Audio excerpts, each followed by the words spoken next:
Hello,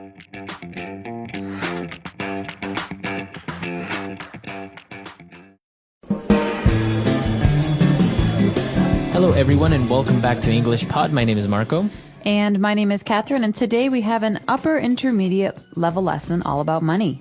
That's right. We are going to be talking about money, but most importantly, we need to start saving money. We need to spend less. Exactly. So in order to control spending, today we're talking about budgeting. So let's take a look at this very important word in today's vocabulary preview. Vocabulary preview. All right. So as you mentioned, budgeting is, what is to budget? To budget, that's the verb. So budgeting is deciding how to spend your money, okay? So that means that we prepare a plan for how to spend money. All right, so that can be a noun and a verb. A budget is the plan on how you're going to spend money, and to budget is to execute this plan. Exactly. So today we're budgeting a family's spending. We're trying to control how much this family will spend in the future. All right, very good. So why don't we listen to this dialogue for the first time?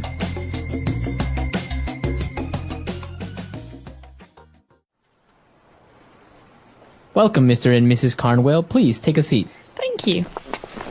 So I understand that your family spending has skyrocketed and you want to start budgeting. Yes, that's correct. Frankly speaking, our household income is relatively high, and we have never had any money problems.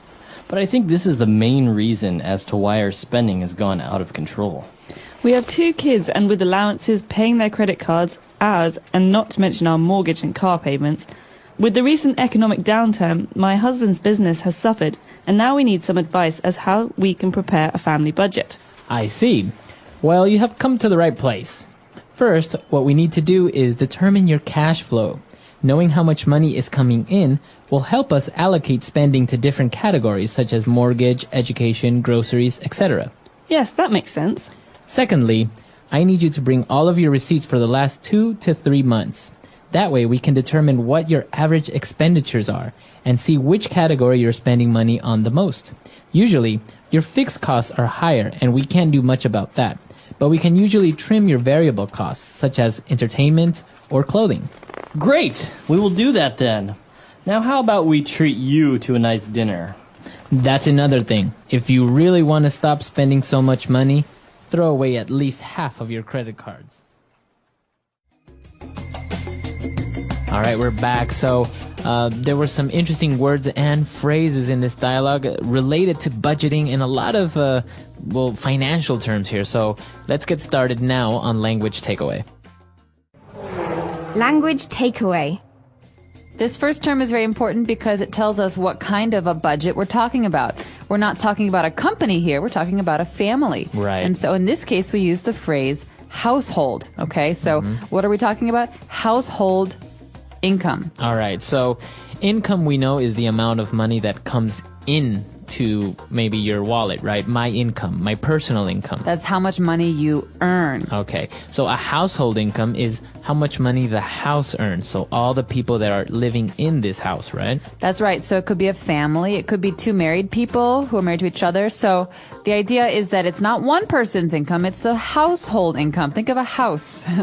All right, so it's the combined income of everyone that's living there, or that's making money that lives in this house. Right, so if Marco and I have a household, I earn $10,000 and he earns $10,000. Our household income is $20,000. Very good. All right. So then now we know that what our household income is, and in this case we have children, and we give our kids an allowance. Okay, so I had an allowance when I was a kid. This is the amount of money I got from my parents every week. So I get, I think, $10 a week, and I could spend it on anything I wanted. And I didn't have to work because my parents gave the money to me. Okay. And so an allowance is this money. It's the money that mom and dad give to their children, maybe every month or maybe every week. Now, it's not only related to children, right? Because maybe if you have a brother, or maybe you're married and your wife is a housewife, maybe you give her an allowance, right? Or the opposite. Maybe you're a house husband and you get an allowance from your wife. That's right. You can have an allowance if you're anyone. You can also have an allowance from your company if you go traveling. So if you have a business trip, your company gives you a food allowance. That's the amount of money you can spend on food. And you don't have to work for it. That's the best part. Awesome. All right. So after these allowances, they were talking about, well, how the economic downturn has affected their income and their spending. Okay, so down, you think this is a negative thing. You're right. Downturn means when a situation gets worse, okay, or slows down. And in this case, the economy is what got worse. And you remember this from last year. Things started to get very difficult for people who are in business. And this has affected families. And so we call the situation an economic downturn. Now, the opposite would maybe an economic boom. That's right. A boom is when things are going well. That means people are earning more money. There are more jobs. All right, very good. And now moving on, as they were talking about budgeting, they mentioned this very important word, very technical, is to allocate money into different areas. That's right, or allocate spending. This is a verb, to allocate. That means to decide where the money will go. Okay, so as the mother in a family, I will allocate 10% of the money to the children's allowances. That's a lot. 50% to the mortgage, 20% to the car. Okay. Car repairs. So you're allocating your spending. That's right. I'm deciding where to spend the money. Okay. And well, talking about spending, we have this word expenditures. Expenditures. And so this is a really important word if you're in business as well, because we consider expenditures when we're talking about how much a company earns. Expenditures are things that we spend money on. So remember that word expenditures, spend. Okay, so an expenditure. And this is a noun, and usually it's in the plural, expenditures. Exactly, expenditures. So we have many expenditures at my house. Among them, we have the car, the rent, healthcare, things like that. Okay, perfect. So really good phrases there, really good vocabulary items. Why don't we move on now to Fluency Builder? Fluency Builder. We've got some very fun phrases today, Marco, in Fluency Builder. This first one is a very common phrase that we hear in songs and movies. To skyrocket. All right. What is skyrocket? Well, you think about a rocket, that's a ship that goes to space. To skyrocket means to go up really high, really fast. Okay. The price of gas has skyrocketed. So I remember when I was a kid, gas used to be 98 cents a gallon. Wow, really? And in the 2000s, the price skyrocketed, and it ended up being like $4 a gallon. Yeah, it was really expensive.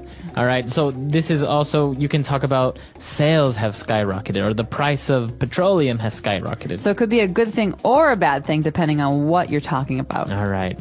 And now moving on, they said that their spending was out of control. Yeah, so this family doesn't seem to understand how to budget. They spend on everything. And so the accountant says that your spending is out of control. That means that you're spending too much. There's no order to the way that you're spending. And we actually have a previous lesson called Out of Control Spending, that we also touched this topic of what we talk about out of control. Something is out of control. A person can be out of control. Like a child. This child is out of control. He never stops screaming and hitting people. All right. And our last phrase for today, the accountant says, well, you've come to the right place.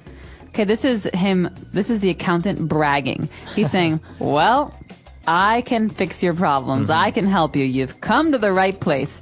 You can use this in many different ways. For example, I have a problem maybe with my TV, and I say, Marco, oh my gosh, my TV doesn't work. I don't know what to do. Can you help? Right, and I can say, well, you've come to the right place. I can fix your TV. Marco's an expert in electronics. All right, so you've come to the right place. It's a very common phrase, especially as you say when somebody's trying to brag and say, well, I know how to fix your problems, or I know what you need. I'm good at this. You've come to the right place. If you want to learn English, you've come to the right place. Exactly. Englishpod.com. All right, so let's listen to our dialogue for the last time.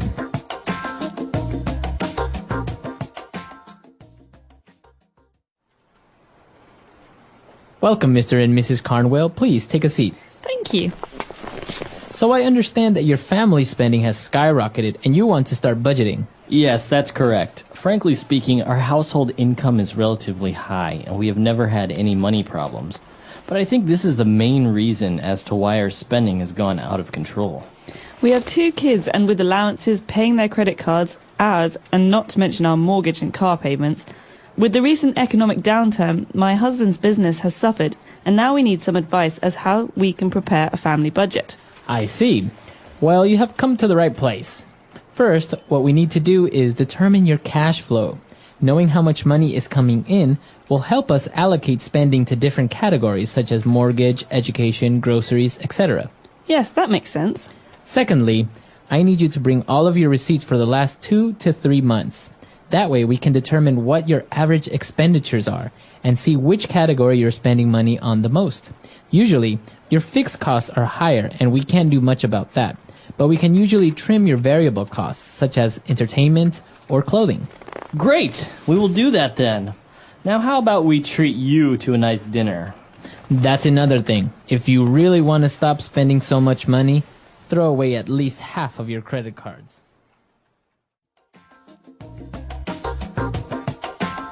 All right, we're back. So now talking about allowances. You said you had an allowance when you were a kid. Did you really have a $10 a week allowance? No, I think it was like 8. It started out at $6 or $5 a week, and then I think the most I got was like 10 or 11. Oh, wow. So it was like almost about $1 a day.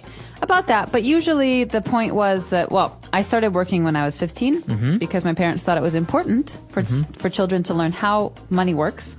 But I was given that money because at the time, it was enough money to go out one night. Oh. So on Friday nights, if I wanted to go out with my friends, I could go out to watch a movie and get a slice of pizza, and $10 was enough. Okay. Now $10 doesn't even buy you a ticket to the movie, but at the time it was more than enough. So this is important, I guess, because, different families have different ways of upbringing their children, and in many cases, this doesn't happen, right? If I want to go out to the movies on a Saturday, then my parents will give me $30, and if I want to go out next weekend, they'll also give me money. So it's interesting to see the contrast, because obviously when I was a kid, also I didn't really get this opportunity of going out all the time, and actually I had to work for it. So if I wanted to go out on the weekend, I would get an allowance, but also I would have to wash the car. That was typical with my dad. I had to wash the car. Well, I think it's interesting because it shows that the parents want to teach their children about budgeting. Because if you only have $10, you really have to budget. You have to decide how you will allocate that money, even though it's not very much. So in some ways, it's good practice. Yeah, it is. I think it's done us well. We're not in debt. Not yet. All right. So let us know how allowances work in your country, or maybe did you have an allowance when you were a kid? A lot of people didn't have an allowance. I know a lot of friends didn't get allowances. So come to our website, englishpod.com, and if you have any other questions or doubts, please leave them there as well. We hope to hear from you. Until next time. Bye. Everyone.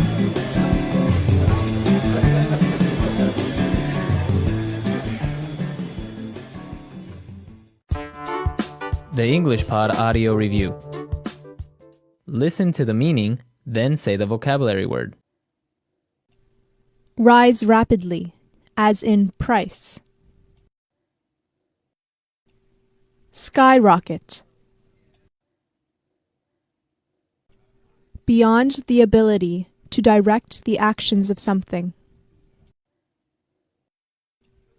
Out of control. Plan the way to spend money in order to save more.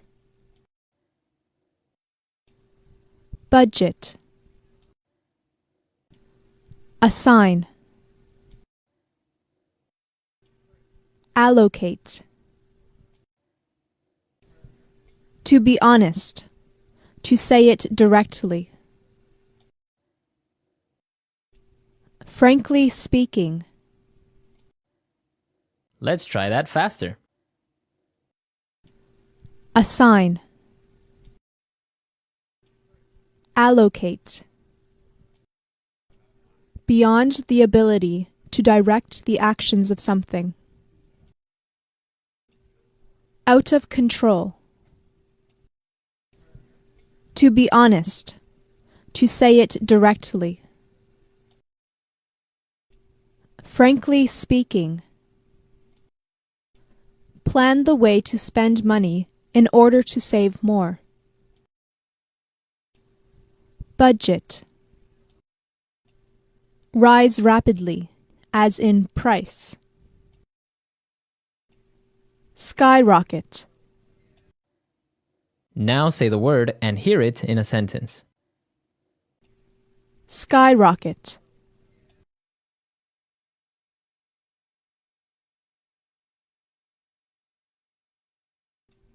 The ratings for this TV show have skyrocketed in the past month. Skyrocket.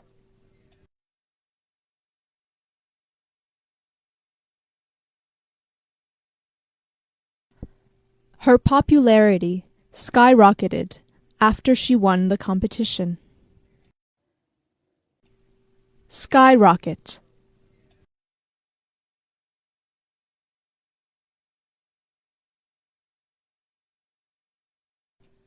The company's profits skyrocketed with their new advertising campaign.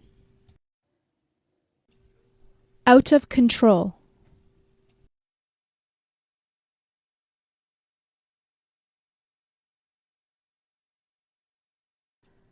I really need to learn how to budget because my spending is out of control. Out of control.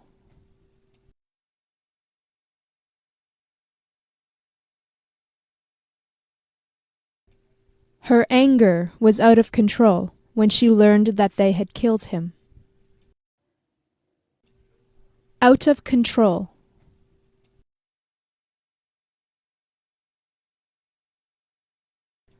His driving was out of control. Budget.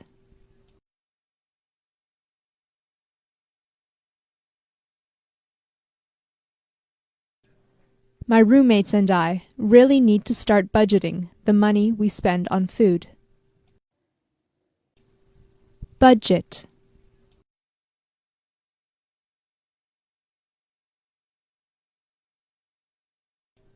Her family has started to budget the money they spend on shopping. Budget.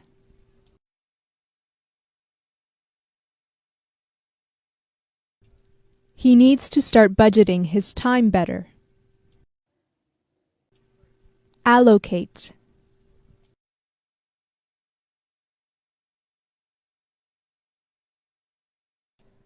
The teacher allocated tasks to different students.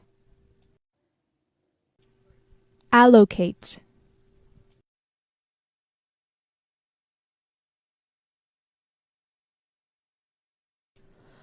I need to allocate my study time between my different courses. Allocate.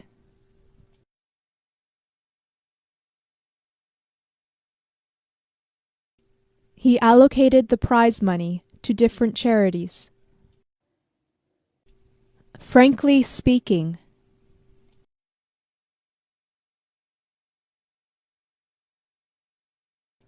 Frankly speaking, you should break up with him. Frankly speaking.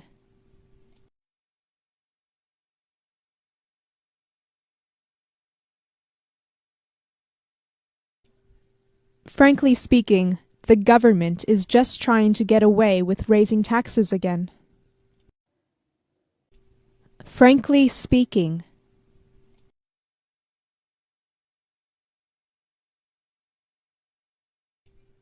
To be frank, I don't think this is a good decision.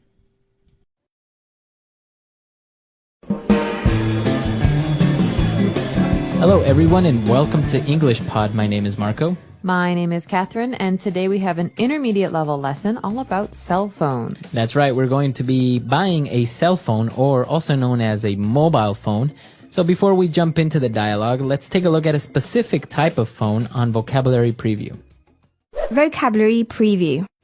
Well, the name of this phone is kind of funny. It's called a smartphone. It's very popular these days. Things like the Apple iPhone or the HTC Hero. These are examples of a smartphone. That's right. So basically a smartphone has additional functions more than just a normal mobile phone. For example, you can check your email on a smartphone.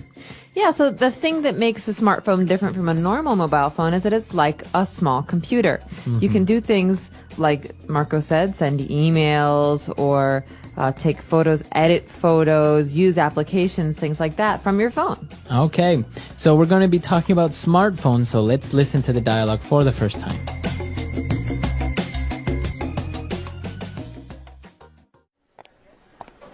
Hello, sir. May I help you? Yeah, I accidentally dropped my phone in the toilet. I see. Well, you've come to the right place. We have over 100 models of more than 20 leading mobile phone manufacturers. Sounds good. I don't want it to be too expensive. Maybe something mid-range. We have this new HTC smartphone.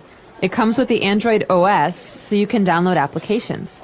It also has a built-in camera, MP3 player, and touchscreen. It works on the 3G network, so you have fast access to the internet wherever you are. What about Wi-Fi? Of course. You can access the internet from any hotspot, as well as from home. One last thing. Is it waterproof?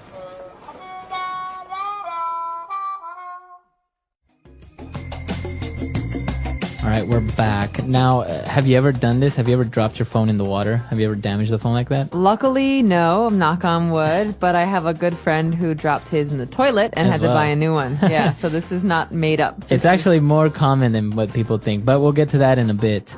Why don't we take a look at 5 key words in language takeaway? Language takeaway. This first word is very important because in this particular dialogue, we're talking about the HTC smartphone.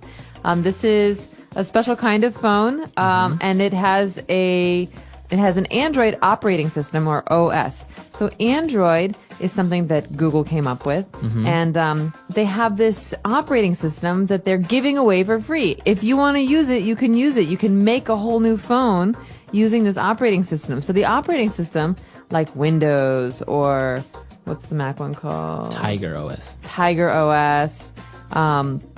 You have these Linux, yeah, Linux. These are like the interface that allows you to use your computer and to interact with it. And so they're different for different kinds of computers. But the same is true of a smartphone. Exactly. So that's what we're looking at today. If you see this word Android, it's a proper noun, and as Catherine mentioned, it's the name of the OS or operating system developed by Google. So we're taking a look at a smartphone that uses the Android OS. All right, now this phone not only carried this operating system, but also an MP3 player. That's right. So an MP3 player is a device that plays songs for you. So songs can be stored as MP3s. And a good example of an MP3 player is an iPod. An iPod, exactly. And for many of you, you're listening to this podcast as an MP3 file through an MP3 player. So that's the name. We usually say MP3. Exactly. And another feature of this special smartphone is that you can use it on the 3G network. What is a 3G network, Marco? All right, so a 3G network is a third generation network, which allows more information to be sent. So not only can you send voice like a normal cell phone network, but now you can send pictures, or you can download information like, for example, your email. So this is a new 3G network. It allows you to send more information, more data. Exactly. 3G, third generation. And in addition to this, our customer wants to know about Wi-Fi, okay? Wi-Fi, you hear this a lot when you go to a hotel or a restaurant. They say we have Wi-Fi access. Right.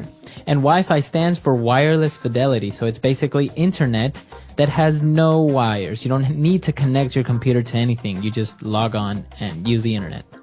All right, so look out for that when you're in a cafe next time. Do they have Wi-Fi? Usually there's a sign on the wall.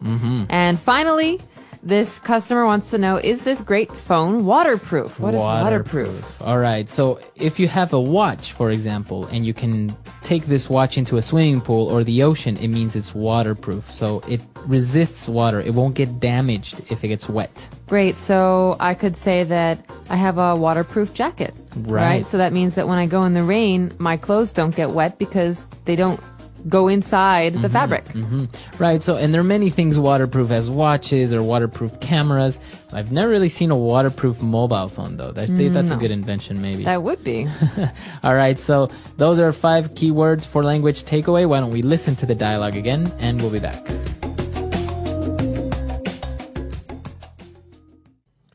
Hello, sir.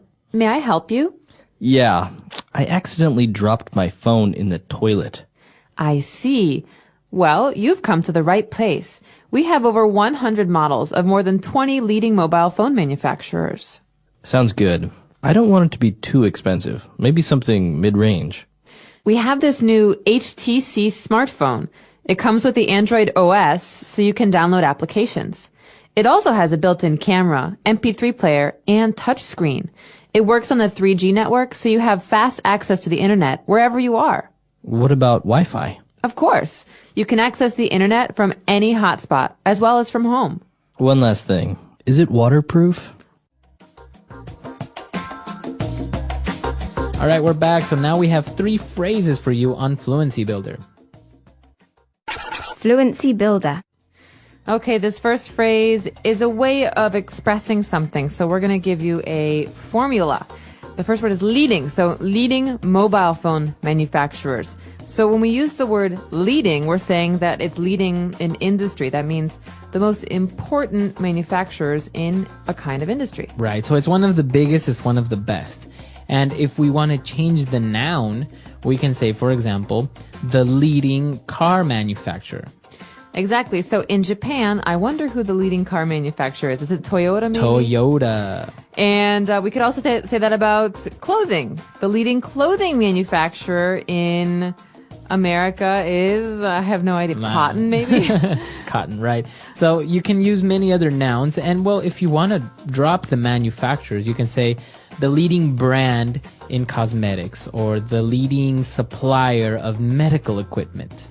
So this means the person or the company with that's the most important in an industry. Right. And going back to one of the features of the mobile phone, we talked about the built-in camera. Now this structure is interesting. Built-in. Well, we can say that things are built in when they are a part of something else. For example, a built-in camera is a part of a phone. It's not a camera and a phone, right. 2 different devices. They're put together. We can also say this about cabinets. You can buy cabinets and you can put them in your house and keep things in them. But we often have built-ins. That means that they're stuck on the wall. You can't take them away. Right. So those are called built-ins because they're part of the wall. So a built-in camera is a part of the phone. Right. So you can pretty much use this structure with 2 products that are combined as one. For example, the cabinets that Catherine mentioned, or if your refrigerator has a television incorporated, right? You can say this refrigerator comes with a built-in television. Or very common is the laptop with built-in speakers. So that means we don't have to bring speakers with us every time we want to use the laptop. There's small speakers inside the computer. Very good. And we have one last phrase. One last phrase. One last thing.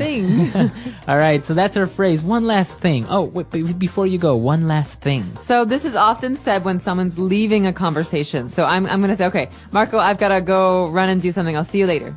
Right. Oh, wait. One last thing. Wait, what? Oh, okay. Right. So now I'll wait. So one last thing is a way to say, no, wait, hold on. I have to tell you Something one more else. thing. So yeah, as you say, you can use it as a fixed phrase. One last thing. Or before I go, one last thing. Can you take out the dog? One last thing we have to talk about. Right. And this was our last word. So why don't we listen to our dialogue for the last time?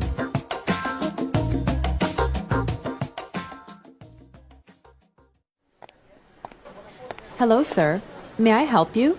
Yeah, I accidentally dropped my phone in the toilet. I see. Well, you've come to the right place. We have over 100 models of more than 20 leading mobile phone manufacturers. Sounds good. I don't want it to be too expensive. Maybe something mid-range. We have this new HTC smartphone. It comes with the Android OS, so you can download applications. It also has a built-in camera, MP3 player, and touchscreen. It works on the 3G network, so you have fast access to the internet wherever you are. What about Wi-Fi? Of course. You can access the internet from any hotspot, as well as from home. One last thing. Is it waterproof?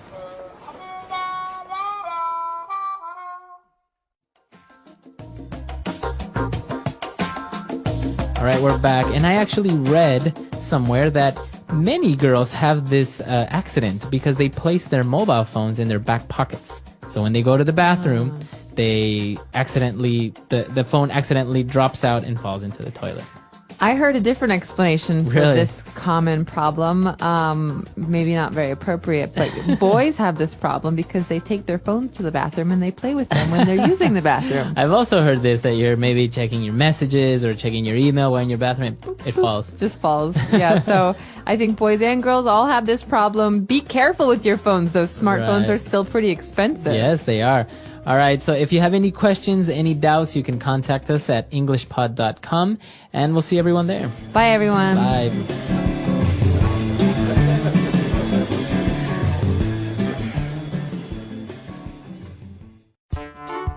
The English Pod Audio Review. Listen to the meaning, then say the vocabulary word. By accident. Accidentally. Advanced. Fashionable. Lead. Software program. Application. A telecommunication system. Network. Place with internet connectivity. Hotspot. A phone with wireless internet capacity. Smartphone. Management system. Android OS. Let's try that faster. Place with internet connectivity. Hotspot. By accident. Accidentally. Management system. Android OS. A phone with wireless internet capacity. Smartphone. Advanced. Fashionable. Lead. A telecommunication system. Network. Software program. Application. Now say the word and hear it in a sentence. Accidentally.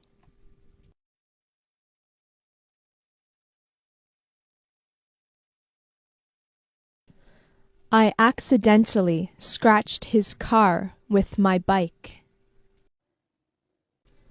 Accidentally.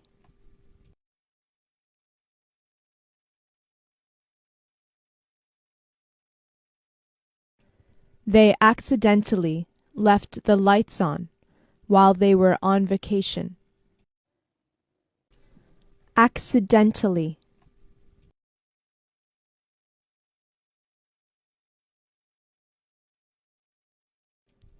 How can a person accidentally burn their house down? Application.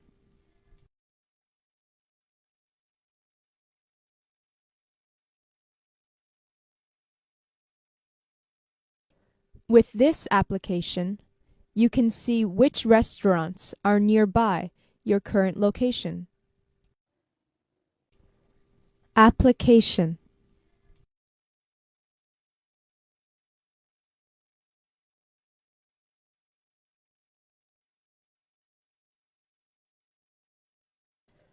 I've downloaded many free applications, but I can never justify buying pay applications.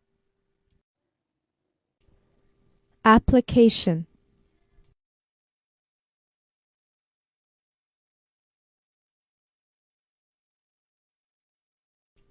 He designs iPhone applications for a technology company. Network.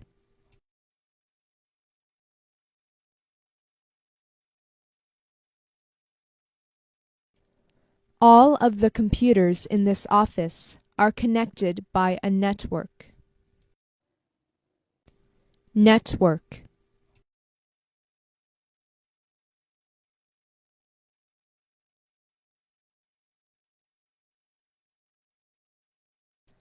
Our brains are a system of nerves and connections that control all of our body's processes. Network.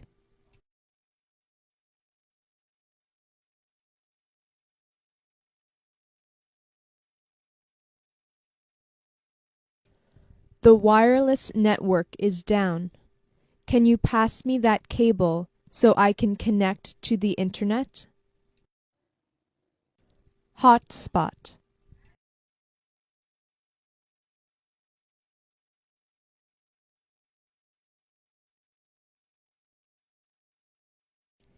He is always checking his emails. He only goes to restaurants with wireless hotspots. Hotspot.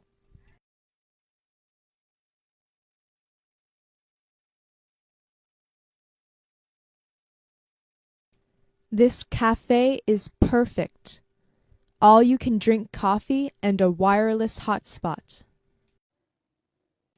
Hotspot.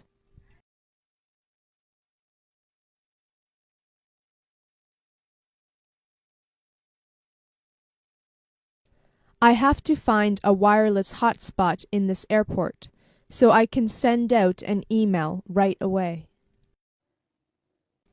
Smartphone.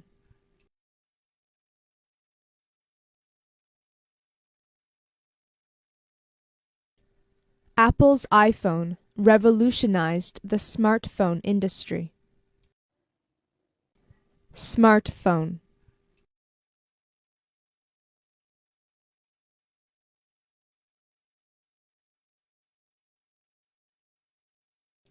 I'd really like to buy a smartphone, but they're almost as expensive as a laptop computer.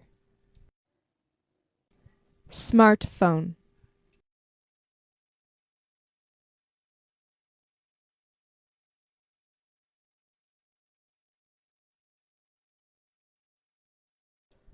Buying a smartphone has made my life much more convenient. I don't have to bring my computer with me everywhere now.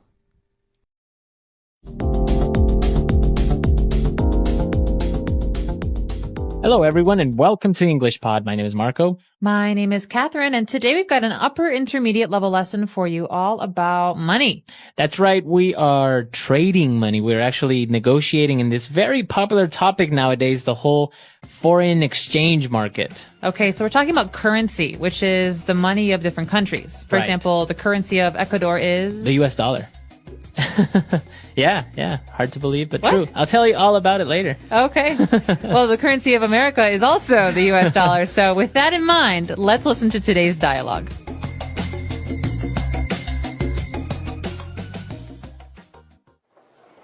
Hey, John. I haven't seen you in ages. What's new? What have you been up to? Pete, nice to see you. Well, on top of the norm, you know, wife and kids and work, I've actually gotten into doing some trading. Trading? You, big guy? What are you trading? Currencies. Currencies? As in euros, dollars, pounds, and rupees? It's called Forex, foreign exchange. The great thing about it is that I don't have to invest a huge amount. I put in a margin deposit and then I can buy and sell up to 100 times that much. I don't understand. You're buying and selling money? You got it. Just last night I made $150. Last night? Yeah, it's a 24-hour market. I'd bought some renminbi earlier at a low asking price, but last night it appreciated drastically. So I made a split-second decision and sold all of my RMB at an amazing bid. I've also done some trading with Swiss francs and Australian dollars and Hong Kong dollars. I've made some good profits, but I've also suffered some losses. Depends on a lot of factors, just like any other market. In total, I've made about $500 in the past few months. You're kidding. I'm on. Where do I sign up? All right, we're back. So this guy is trading currencies, as we heard. And, well, we're going to talk about a lot of the specific vocab that he used about this topic. So why don't we take a look at some of those now in Language Takeaway. Language takeaway. Well, the first thing I think we should talk about is one of the first things that he says, actually. Peter says, I haven't seen you in ages. I haven't seen you in ages, right? So obviously he hasn't seen him in a long time, and that's what in ages means.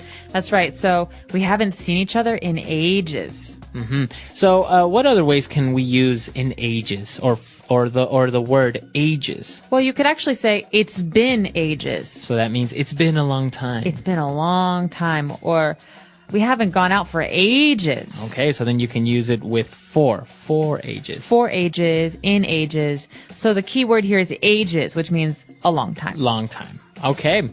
And, well, he hasn't seen him in ages, and the guy's like, well, you know what? I've actually gone into trading. So that means he started doing some trading. Right. Now, trading is a very broad word because you can trade, as in this case, currencies, which is basically to buy and sell currencies. But you could also trade stocks, right? Mm-hmm. You can trade stocks, or even people that are involved in import-export. They are involved in trading. Trading. So basically trading is buying and selling something. Right. So you're trading. You are exchanging a product for money, or money for a product. But the difference is you're not actually making any products. Right. Mm-hmm. Okay, so that's called trading. You're not really manufacturing anything. You're just exchanging goods and services and money. All right, so that's for trading. Now, moving on, he was explaining how the foreign exchange market works, and he says, I don't have to invest a huge amount. I put in a margin deposit, and then I can buy and sell up to 100 times that much. So, Marco, here's the question. What is a margin deposit? Because a deposit is basically money that you invest somewhere or that you pay in. Right. Well, basically, a margin deposit is like a percentage. So he basically puts in a percentage of what he intends to buy. So, for example, a margin deposit of $1,000 might be $1 or $10. Okay, so maybe if it's $10, you're talking about a 1% margin. Mm-hmm. Exactly. So that's what he means by a margin deposit, and that's why he explains that you don't have to have a large amount of money in order to trade in the foreign exchange market. You just put in a margin deposit, and then you can work around that. Well, it sounds pretty easy, but then he explains some more details about it, and it gets to be a little bit more complicated. That's right. He explained about how he makes money and how he bought some Chinese renminbi, and then he sold it because it appreciated drastically. So he bought it when it was cheap, and he sold it when it was expensive. So the price changed. Right.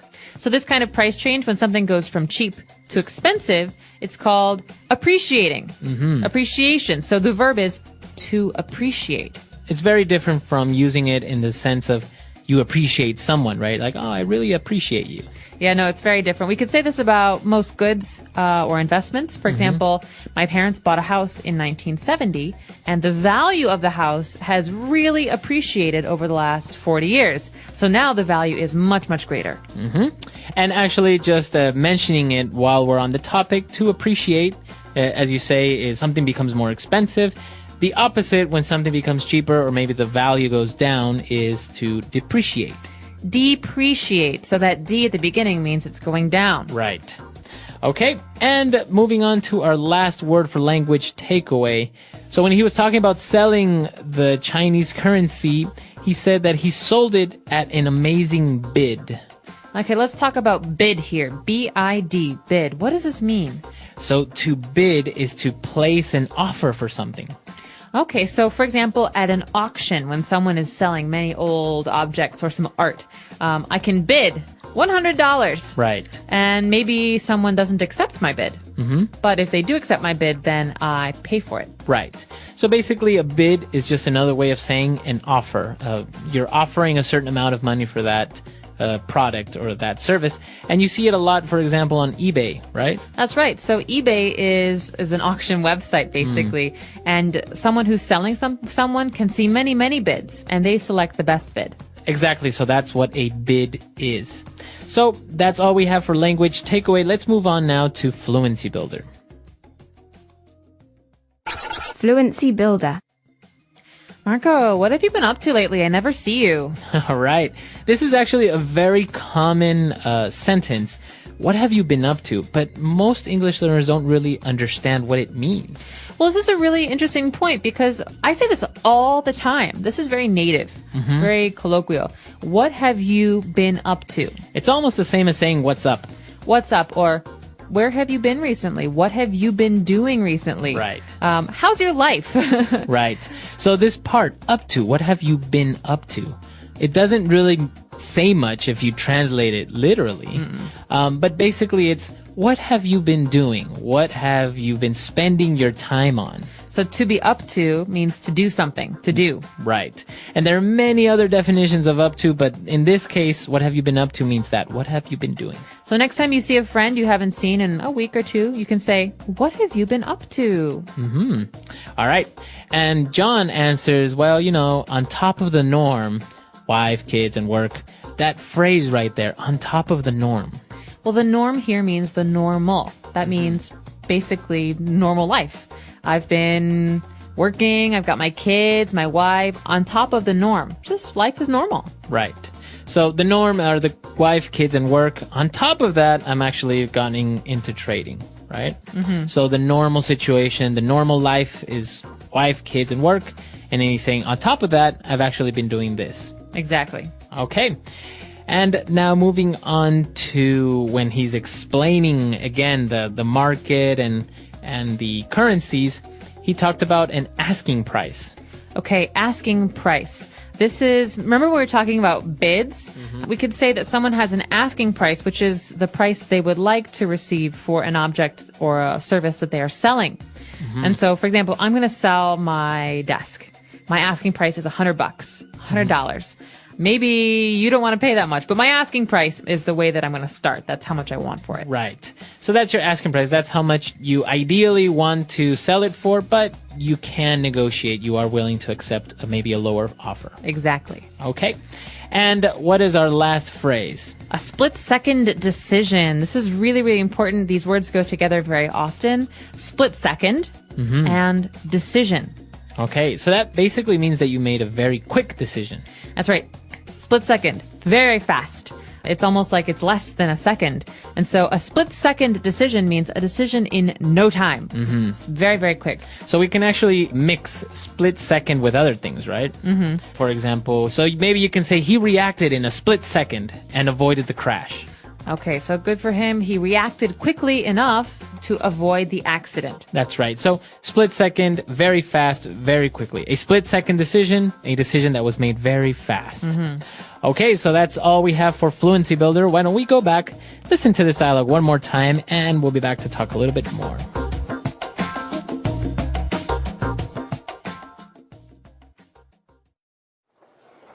Hey, John. I haven't seen you in ages. What's new? What have you been up to? Pete, nice to see you.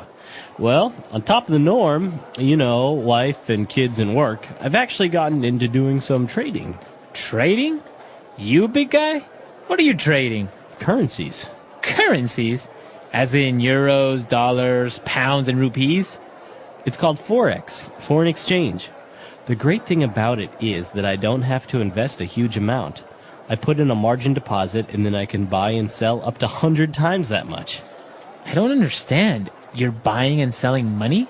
You got it. Just last night I made $150. Last night? Yeah, it's a 24-hour market. I'd bought some renminbi earlier at a low asking price, but last night it appreciated drastically. So I made a split-second decision and sold all of my RMB at an amazing bid. I've also done some trading with Swiss francs and Australian dollars and Hong Kong dollars. I've made some good profits, but I've also suffered some losses. It depends on a lot of factors, just like any other market. In total, I've made about $500 in the past few months. You're kidding! I'm on. Where do I sign up?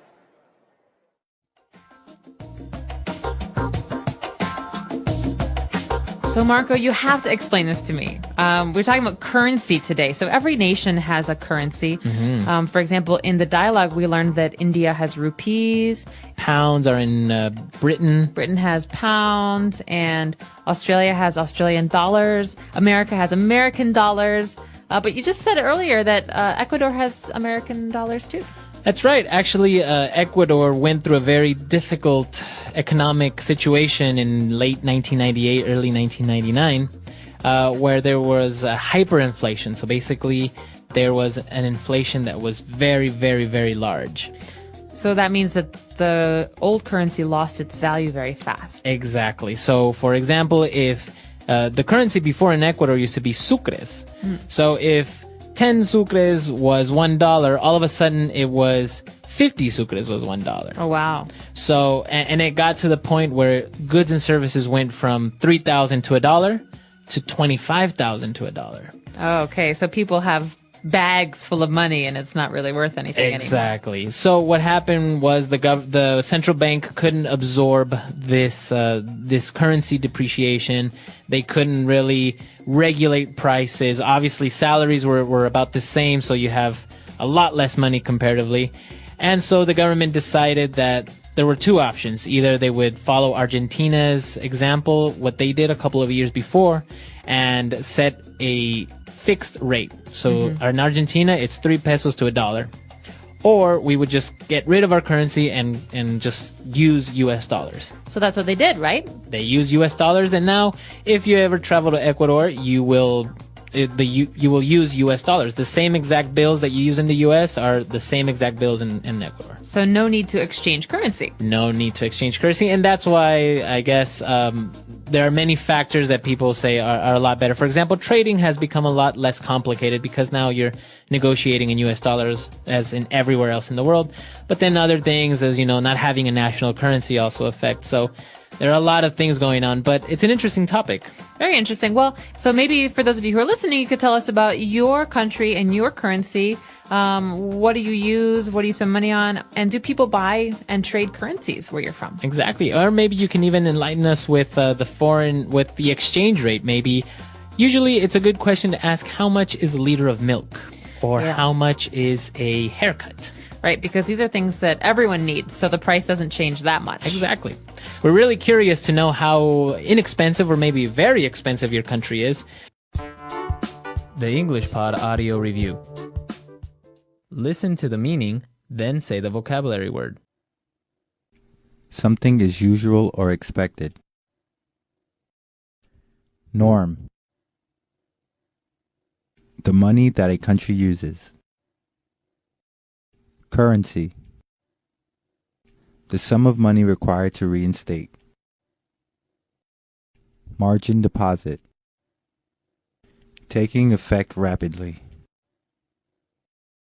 Drastically. Very quickly, just a second.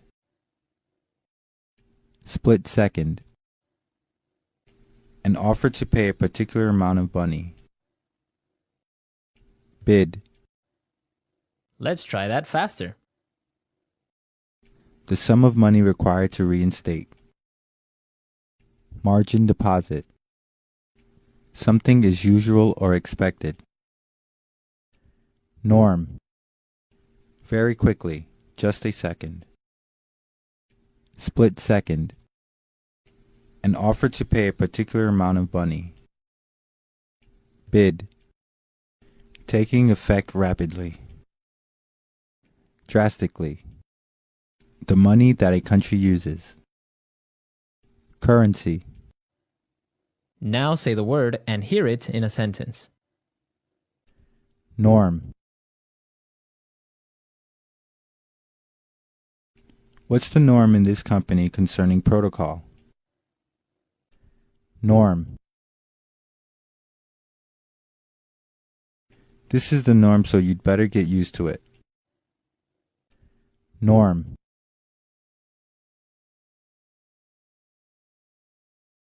Delivery, McDonald's, and street vendors are the norms around here. Currency.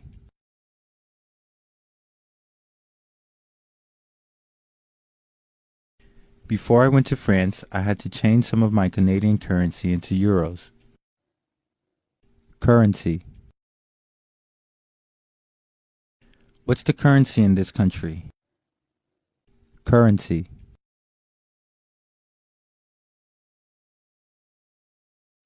My country's currency is worth next to nothing in USD. Margin deposit.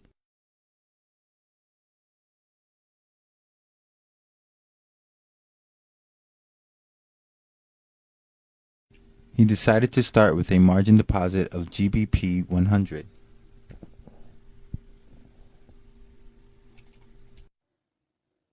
Margin deposit.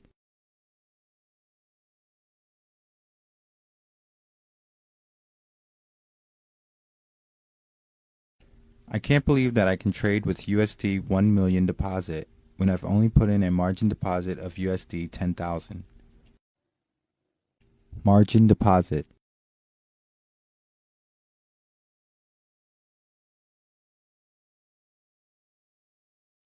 One has to be careful with trading using a margin deposit because the risk of losing more money than one has are high. Split second.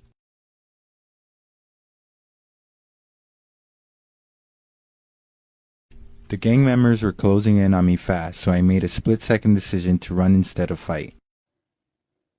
Split second.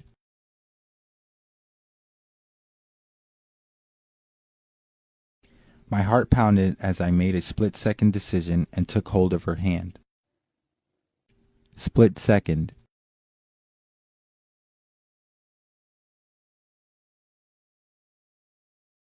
My split-second decision to try a trick on my bicycle in order to impress my friends didn't end well. Bid.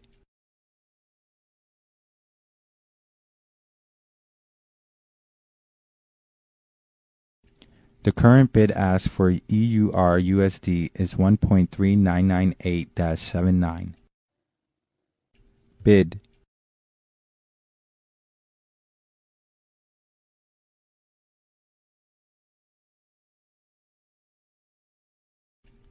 I bought euros at an ask of $1.4235 and sold British pounds at a bid of $1.5001. Bid.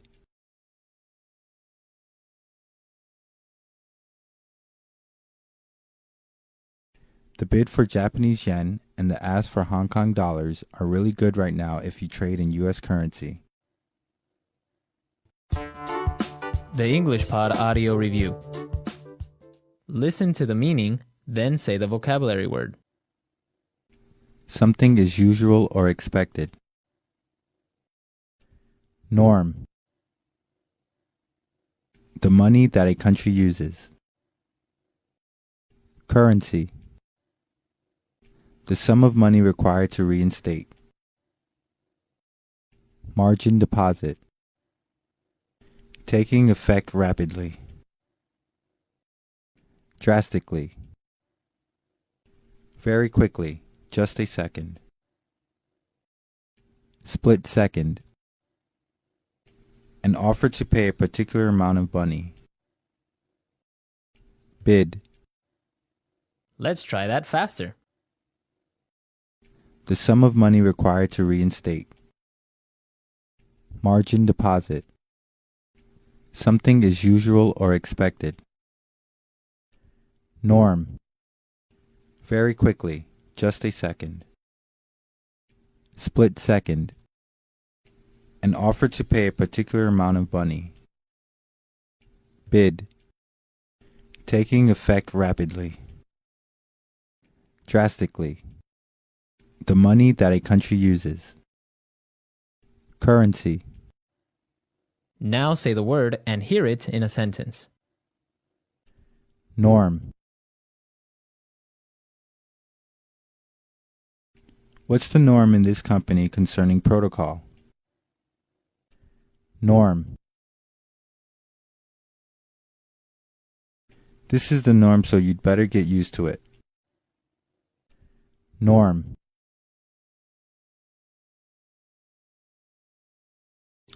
Delivery, McDonald's, and street vendors are the norms around here. Currency.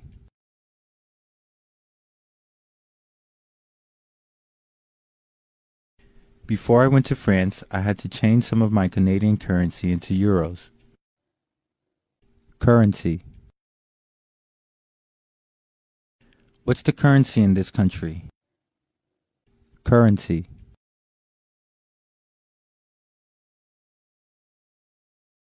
My country's currency is worth next to nothing in USD.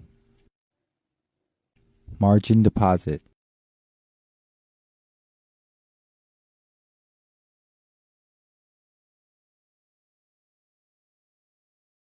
He decided to start with a margin deposit of GBP 100.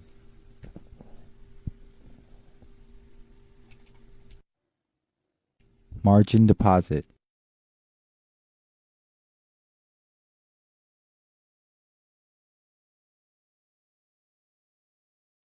I can't believe that I can trade with USD 1 million deposit when I've only put in a margin deposit of USD 10,000.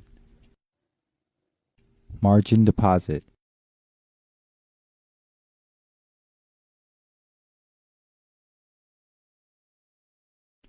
One has to be careful with trading using a margin deposit because the risk of losing more money than one has are high. Split second.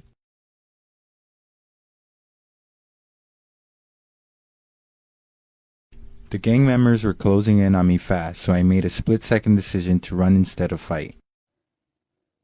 Split second.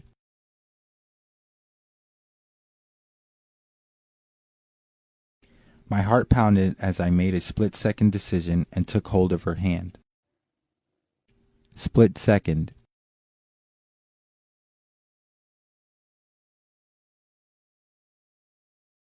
My split-second decision to try a trick on my bicycle in order to impress my friends didn't end well. Bid.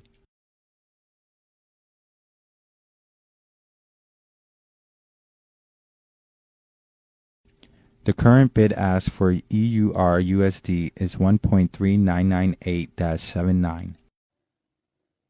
Bid.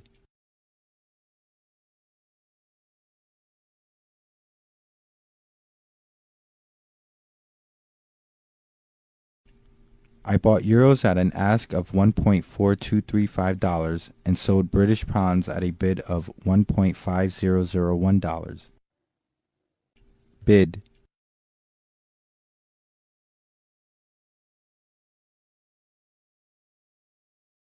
The bid for Japanese yen and the ask for Hong Kong dollars are really good right now if you trade in US currency.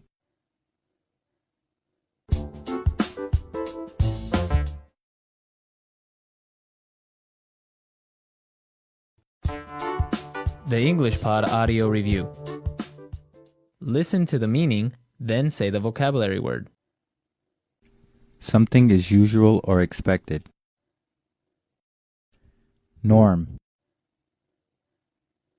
The money that a country uses. Currency. The sum of money required to reinstate. Margin deposit. Taking effect rapidly. Drastically. Very quickly, just a second. Split second. An offer to pay a particular amount of money. Bid. Let's try that faster. The sum of money required to reinstate. Margin deposit. Something is usual or expected. Norm. Very quickly, just a second. Split second. An offer to pay a particular amount of money. Bid. Taking effect rapidly. Drastically. The money that a country uses. Currency.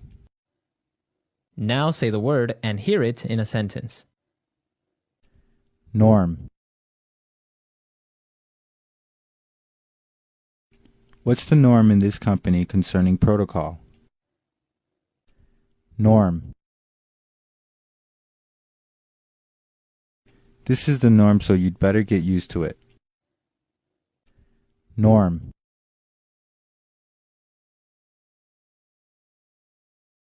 Delivery, McDonald's, and street vendors are the norms around here. Currency.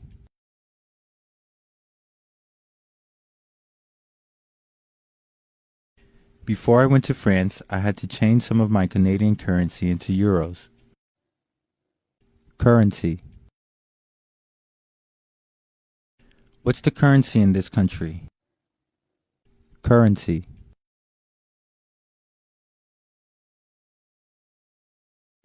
My country's currency is worth next to nothing in USD. Margin deposit.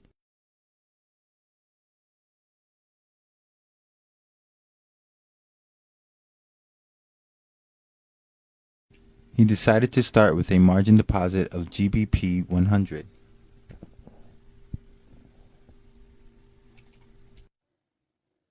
Margin deposit.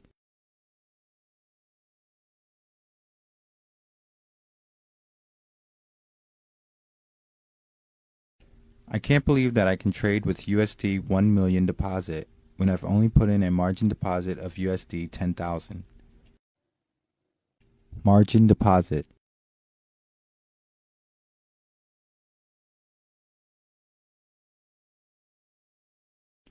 One has to be careful with trading using a margin deposit because the risk of losing more money than one has are high. Split second.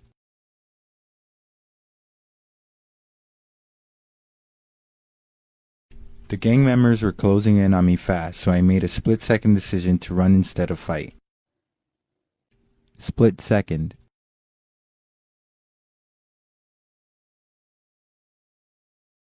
My heart pounded as I made a split-second decision and took hold of her hand. Split second.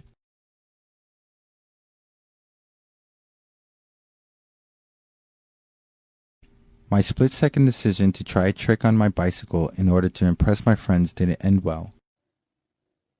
Bid.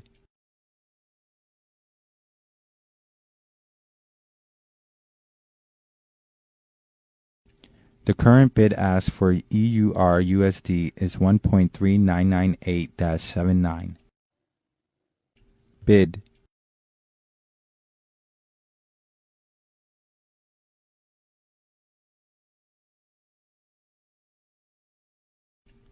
I bought euros at an ask of $1.4235 and sold British pounds at a bid of $1.5001. Bid.